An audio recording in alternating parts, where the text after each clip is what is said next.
You can't make this stuff up. Take a listen for yourself.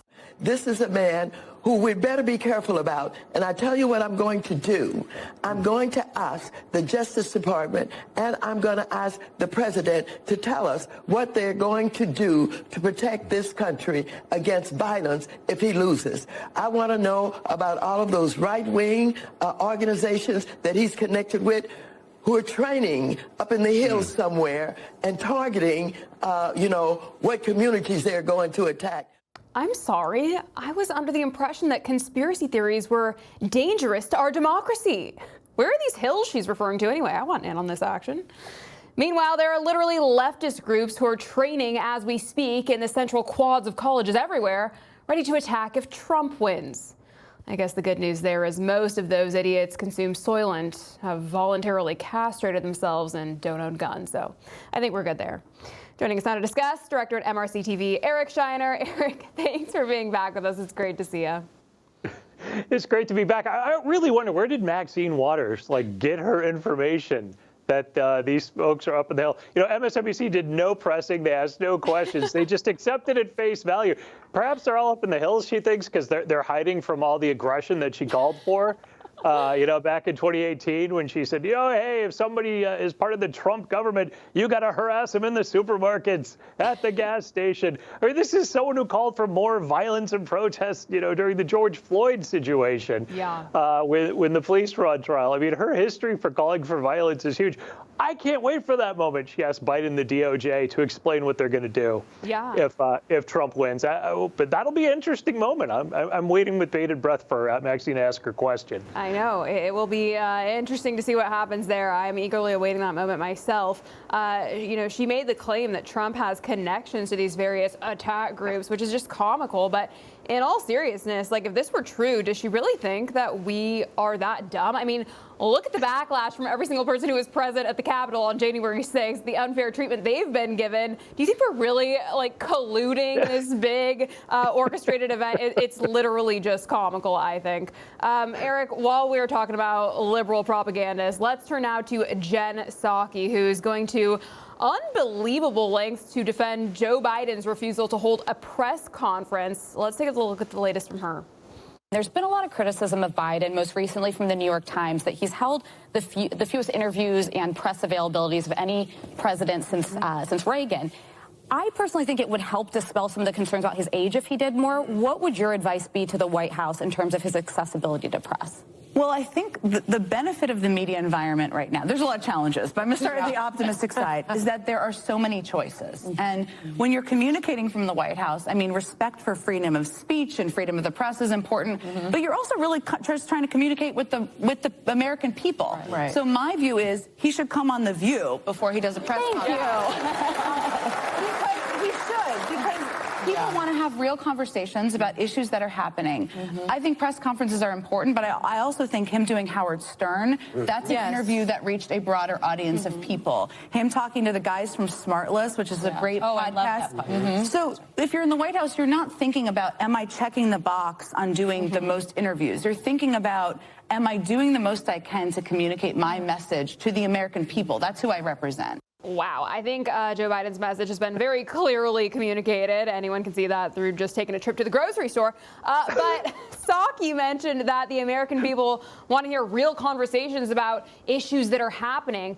I'm sorry, Eric, I didn't realize any real conversations were ever had on The View. Do you think we'd get any real answers out of Joe if he were to make an appearance with the slop kebabs? Here's the question. If Joe appears on The View, does the general intelligence of the show go up or down when he sits with the host? And I'm not sure if I have the answer there.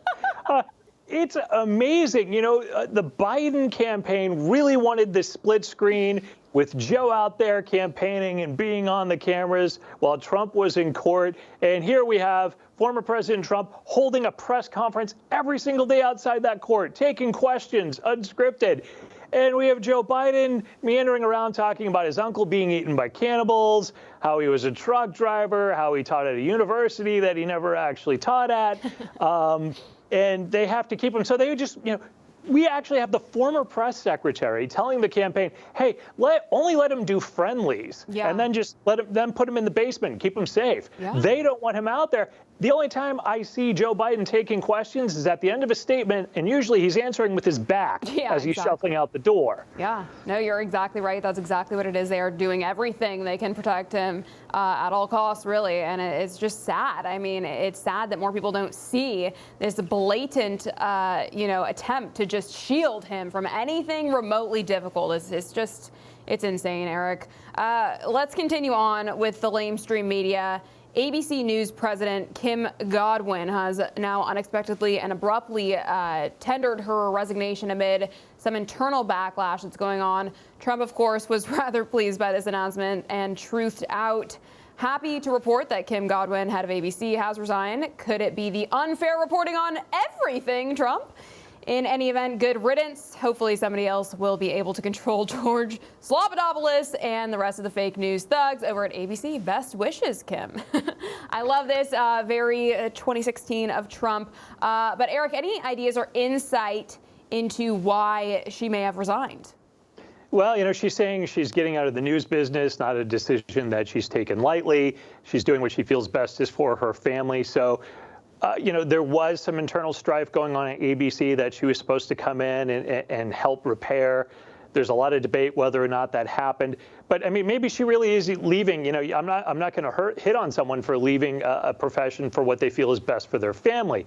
But if she was supposed to end the journalistic bias that even Trump mentions, I mean, ABC, they didn't cover the protest on Good Morning America or their evening news flagship shows for weeks while they were happening at college campuses. They ignored it. They had nothing. They led with the Trump trial, but they wouldn't even mention the protest at college campuses. The bias both against Trump, the pro-Hamas protests. They even did a hit piece on Mike Johnson going after him bringing his daughter to a purity ball, making it sound like this was something dark and horrible. The bias at ABC will continue. It was there before she came. It'll be there while she was there. It'll be there after she leaves. I just don't know if anybody can correct that. Yeah, I don't know. And, there is a lot to criticize about Mike Johnson, but the purity ball, come on, let's be real here. It would be nice to see some more fair and accurate reporting from them, but I don't think that's ever going to happen. Eric, while we are talking about Trump now, Google is not surprisingly censoring a new MAGA PAC ad that exposes Joe Biden's criminal prioritization of illegals. Let's take a look at that, then we'll come right back to you. Hello, I'm with the Biden campaign. Yeah, I voted for Biden last time. That's fantastic. Is it? Everything costs more. Food, gas, rent. Okay, but Biden's helping pay rent for newcomers to America from around the world. You mean illegal immigrants? I'm struggling to pay my bills, but Biden's paying rent for illegals? They get handouts and I'm paying for it. But Biden can still count on your vote, right? Things were better before Biden. I'm voting for Trump. Make America Great Again, Inc. is responsible for the content of this advertising. Amazing ad. I love it, I have to say. But Google is making the absurd claim that this violates their guidelines. But I'm sorry, isn't Crooked Joe rolling out the welcome mat to millions of illegals a violation of the Constitution's guidelines? I mean, which one's more important here? Well, since they got called on this, Google does what Google always does. Oh, it was an error. We're sorry. Okay. They never said why it was pulled. Saying you're sorry and letting it go back up, that really isn't good enough at this point. I mean, the Media Research Center, since 2008, we have 41 different incidents where we found Google has interfered with elections.